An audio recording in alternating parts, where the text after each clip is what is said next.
დამო რევიშვილი, დადარიგის სამხედრო ექიმი, დადარიგის ოფიცერი. შენ ნახეთ 200 საშინელებაა ომი.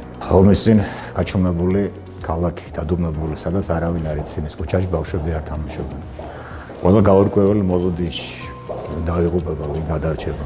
ყველა გადარჩენილი სიცოცხლე არის პაციენტთან ერთად დაბადება. ეს არის უდიდესი სიხარული. პარალელი აფხაზეთის ომსა და 2008 წლის ომში ცარიელი ხელებით სასწაულებს ვახდენეთ.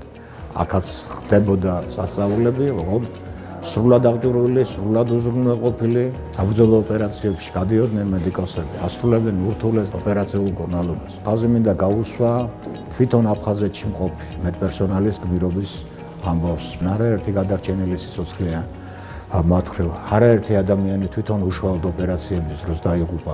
ეს იყო ის დიდი წვლილი და ის დიდი მსხვერპლი, რომელიც გაიღო სამედიცინო საზოგადოებამ ამ ქვეყნის მთლიანობისთვის. ამჟამად ვიმყოფებით ჩვენ ომის ვეტერანთა კლინიკურ ჰოსპიტალში.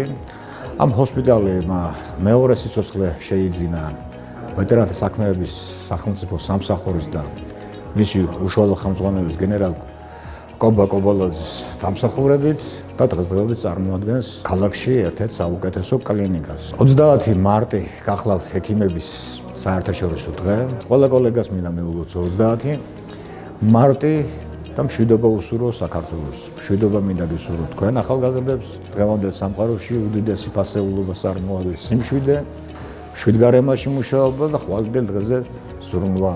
იმიტომ რომ ომს უბედურების მეტი არაფერი მოაქვს.